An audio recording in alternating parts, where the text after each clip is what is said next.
Driving through this town, it looks so normal, with people going about their lives trying to make a living.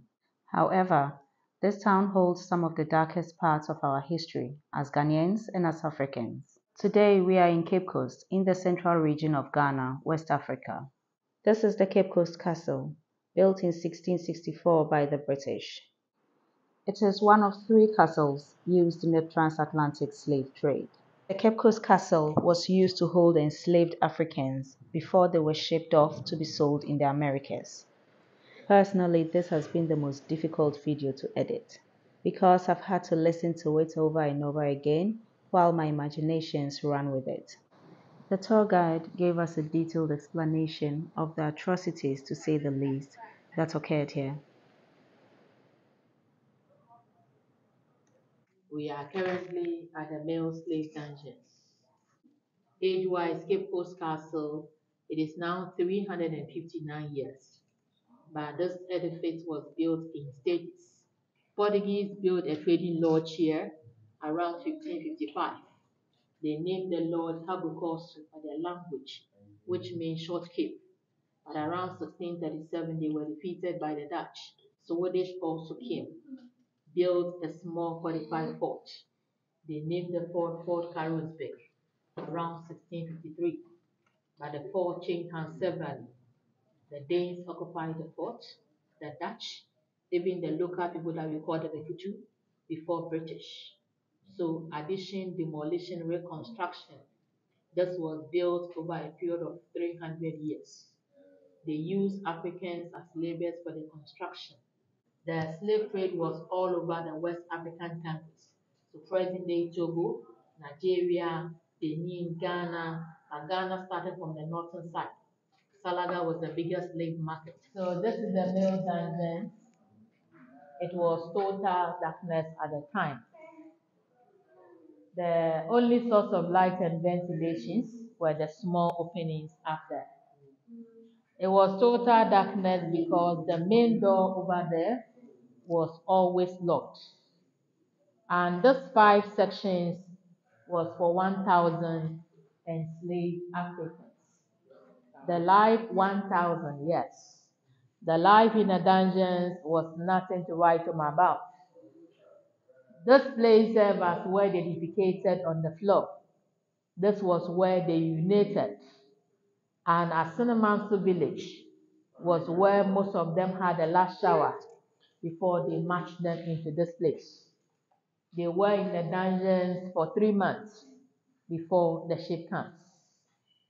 As I said, above the dungeon was the church. So the name of the church was Society for the Propagation of the Gospel, and later renamed Anglican Church or Church of England. So the church, the dungeons, they want to know why we are here and the sin that they committed that brought them into this place. So those ones were termed as stubborn people. And as you look at this, as I said, these serve as source of light and ventilations. At the same time, they were made in such a way that whenever it rains, rainwater comes through from this side, directly the wind down, to wash the sweat, the vomit, saliva, everything on the floor. So as you look at the side, trenches here for the fees and the sweat, everything to move from here into the sea. They were all moving as it was planned, but it got to a point that they stopped moving, and gradually the human flesh, the sweat, the vomit accumulated to where we have this mark. Now we call this one excavation mark. This was marked in 1974. Archaeologists from University of Ghana marked that as a level of all the accumulated waste. The floor was also high like this, but they excavated everything, they tested it, and the result, the sweat, saliva, the vomit, to fill the hole here. So this hole is now full of the sweat, the vomit, whatever was excavated from the first dungeons. We have it on this side. All of them were in chains to prevent assault and escape on the way. In the dungeon, you remain the same escape. That is the original opening as you see there. But in case of any unusual noise, they will hear everything from this side. So as we are moving around, we will see the spy board right in front of the church. Sorting out in the sense that they were here for a very long time. Some died, others were very weak. So at the last place, they grouped them into two. If we are not strong enough to wait for the next ship at this side, some died, others were covered, while the strong ones were here. But after the sorting, the strong ones were chained together, and the chains at the time were similar, like the one that you see from this side. A deity was here at the time that the place was not built. Just like we have Native Americans, others were native on the land before they came. So they have access to come and worship. This is Nana Tabo, the god of the land. But because British were developing the fort, they were not having access to come around. It was open then for them to walk through. They came out at a distance to join our mothers and sisters, and from that place to the door of no return. Let's have a look at the underground passage. I believe you remember the tunnel from the dungeon, which was blocked around 1834. Apart from the male dungeons, a separate cell was created for our fathers and brothers who fought for their rights. Without windows and lights, this cell had no source of ventilation. They were given no food and water. It was pure starvation and suffocation, and anyone who was sent there died within 72 hours.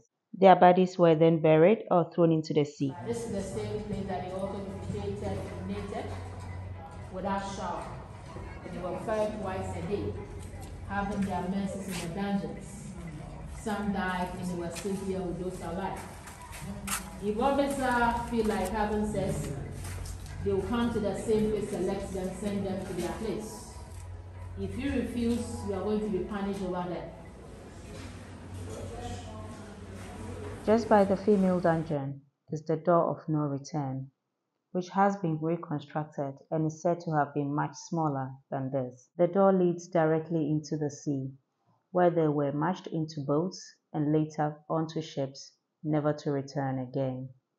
Our ancestors had no hope of return. However, the door of return was created as a symbol for African Americans in the diaspora to reconnect with their roots, to not know where you're being taken, to have no control whatsoever, and worst of all, to have no hope of coming back home. The thought of what happened here scares me to death. Thank you for watching. I'll see you next time.